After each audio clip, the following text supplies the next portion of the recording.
North Korea just fired multiple ballistic missiles toward the East Sea for the second consecutive day. The world focused on the launch plumes and the emergency alerts in Japan, but the real threat was never on the surface. While the missiles flew, a far more dangerous development was unfolding beneath the waves. The Hero Kim Gun-ok submarine, equipped with 10 vertical launch tubes, has completed 2 years of maintenance and is now preparing for sea trials. Pyongyang is no longer just testing land-based rockets. It is building a second strike capability that cannot be destroyed preemptively. The Kim regime is going underwater, and the region is not prepared.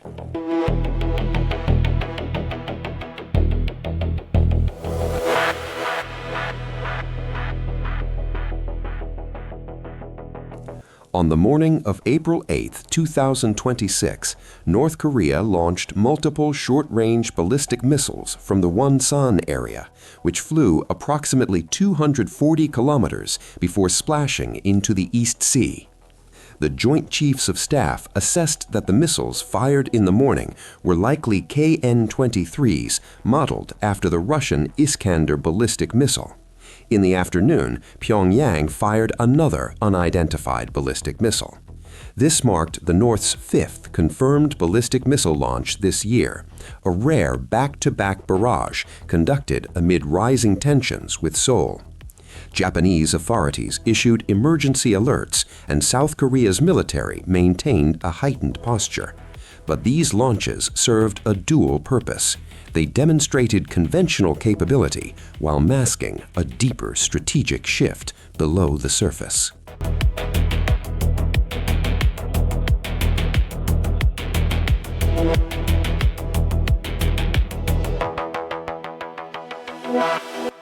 The Hero Kim Gun-ok submarine, launched in September 2023, is a diesel-powered vessel unlike any other in North Korea's aging fleet.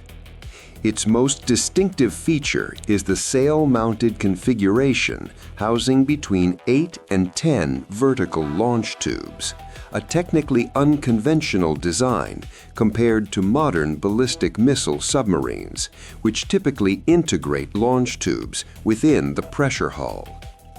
This submarine is assessed to be capable of carrying up to 10 submarine-launched ballistic missiles. North Korea has claimed it can carry strategic nuclear missiles, though it has not yet been observed conducting live missile tests or full sea operations. The vessel represents Pyongyang's most ambitious attempt to move its nuclear deterrent from vulnerable land-based silos to the survivable depths of the ocean.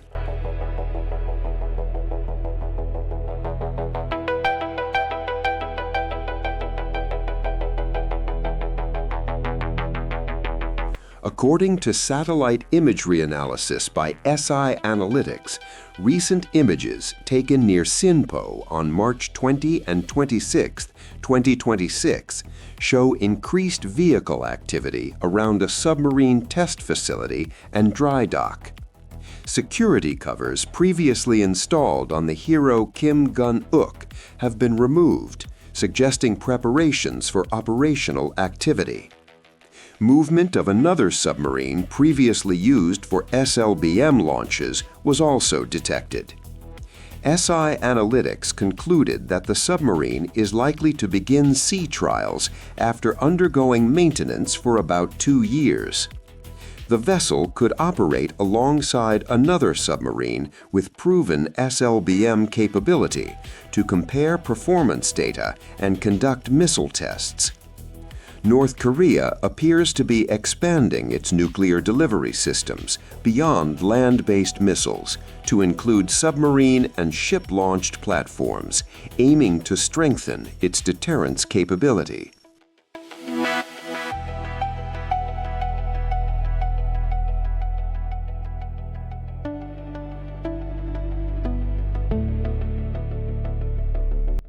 A nuclear-powered submarine could remain submerged for longer periods and travel farther, providing a more survivable second strike capability in the event of a nuclear conflict. While North Korea's current submarine is diesel-powered, not nuclear, its 10-tube configuration still represents a significant step toward a credible sea-based deterrent. A proven SLBM system would take North Korea's nuclear strike threat to a new level, allowing deployment far beyond the Korean peninsula and a retaliatory capability in the event of an attack on its military bases. The Pukguksong-3 SLBM, successfully test-fired in early April 2026, appears to be a new design with enhanced range and stability compared with earlier versions. Analysts noted that the test was conducted from a test platform, not a submarine, suggesting the final stage of integration is still ahead.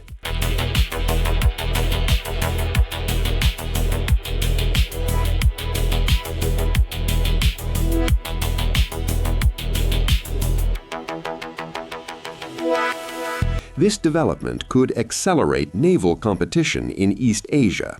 South Korea has been working with the United States to develop its own nuclear-powered submarines, and North Korea has already signaled that it views these efforts as a security threat. The result could be an intensified arms race beneath the waves. For Japan, the prospect of a North Korean SLBM-capable submarine operating undetected in the Sea of Japan represents a fundamental shift in the threat calculus. The region is not prepared for a submarine-launched ballistic missile threat from Pyongyang, a weapon system that could be fired from unpredictable locations, making preemptive strikes nearly impossible. The Kim regime is no longer just a land-based nuclear power.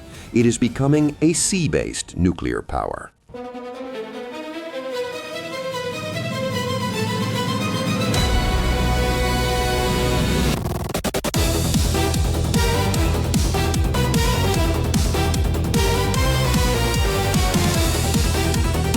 The audit of North Korea's submarine Gambit concludes with a cold truth.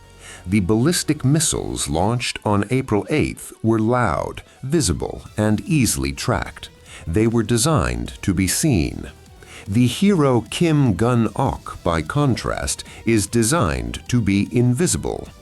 If it successfully completes sea trials and conducts live SLBM tests, Pyongyang will have achieved what no amount of sanctions has prevented: a survivable second strike nuclear capability launched from beneath the waves.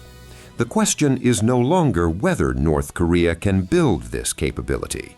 The question is whether the region will wake up to the threat before the first missile breaks the surface from an undetectable launch point in the middle of the Sea of Japan.